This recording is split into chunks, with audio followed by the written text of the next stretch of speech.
Welcome to the objective review of the latest M. Night Shyamalan movie, Glass.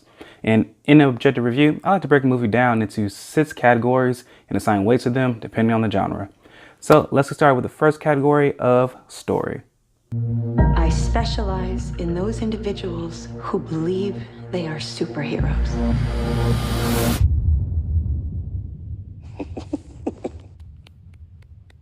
The story picks up 19 years after the events of Unbreakable, and David Dunn is a superhero-ish. He's a vigilante. He's fighting crime. He's saving people, but he's doing it more so in the shadows. And then you have the Horde, played by James McAvoy, who has dozens of split personalities residing within him, and he's still out there and kidnapping and killing people. And they kind of cross paths, and eventually they all end up in a psychiatric hospital, along with Mr. Glass from Unbreakable. And the psychologist is trying to convince them that they are not superheroes, that all these things have reasoning behind them, that when they can bend metal, it's only because the metal's old and rusted. And she starts to really chip away at their faith in themselves. And I found that really interesting. So much to the point that I felt like, oh, are they really not superheroes? But my favorite part of the story has to be Mr. Glass. Like, he is just the diabolical genius that we have never seen in a live action superhero movie before. Like, he's always one step ahead. He's always calculating. And I love the little sound that goes with him. That's kind of just a little background music that you can tell he's thinking. And I love characters that you can actually kind of see them thinking. Like, it reminds me of Ender's Game, where you can see him formulating a plan. And I think I just love the moral of the story is that having faith in yourself is contagious, and no one should put that down. No one should get in the way of that. So for story, give it a 9 out of 10. Great job. Next is on to emotion. This is the real world. No way. And I didn't find that much emotion in this movie for about probably the first hour and 30 minutes, but I just wasn't connecting with them until the end. I absolutely love the end scene. Like, it's just something about it that I just, as a superhero fan, as a person who believes in the importance of superheroes, I just found that moment to be so uplifting. But for emotion, still will give it an 8 out of 10. Next is on to action. Ready.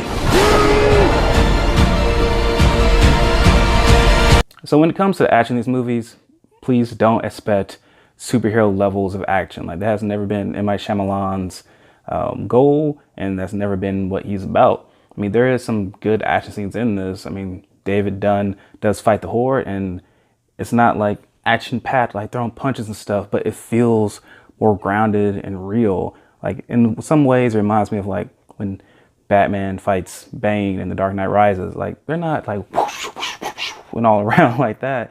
It's just more gritty and more realistic. Like, you feel every hit that's taken. But the action is still not all there. There's probably only 2 real action scenes in it. So I'm gonna give action a 7.5 out of 10. Next is on to comedy. The beast is coming any minute now for you guys. The comedy in this movie, there's not that much of it, but I did chuckle all throughout. And it wasn't like purposely done comedy. It's comedy just because James McAvoy is an amazing actor, and when he plays these characters that just switch off and on, especially the 9-year-old character, he's just funny in it. Like, it doesn't make me laugh out loud, but it makes me chuckle. But for comedy, I'm gonna give it a 7 out of 10. Next is on to acting. My name is Patricia. I have no question there are 24 identities I'm Mary Reynolds. Por favor, señora. We almost got you, bro. that live in that body with you. Speaking of James McAvoy, he puts on acting clinic in this movie. Like, he's amazing. He is believable. All his different transformations. I just love these scenes where they flicker these lights and he goes in between characters. Like, he's just so freaking good at doing that. And granted, he's the standout here, but everyone does a good job.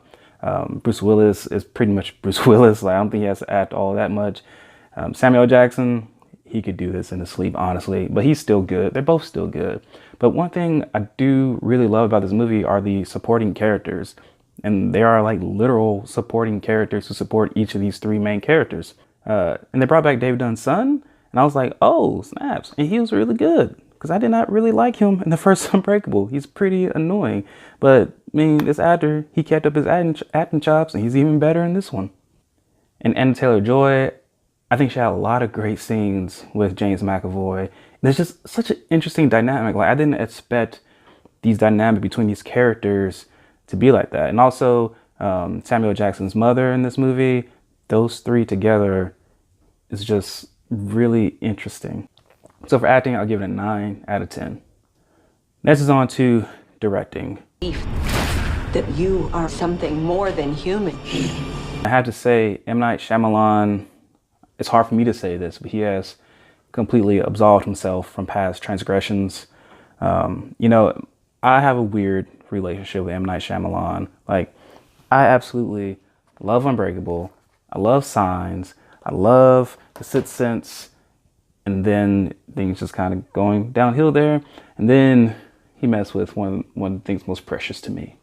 Like, there was a while there, well, I felt like, you don't know, I was so excited for The Last Airbender. Like, every day I would go to my computer, I would go to this website called like Avatar Spirit.net. It was some website where they had news all the time. And I'll continue to check back on it. I remember seeing the trailers to it. I was like, oh yeah, this should be good. But I was also wondering, like, why is anyone having any dialogue?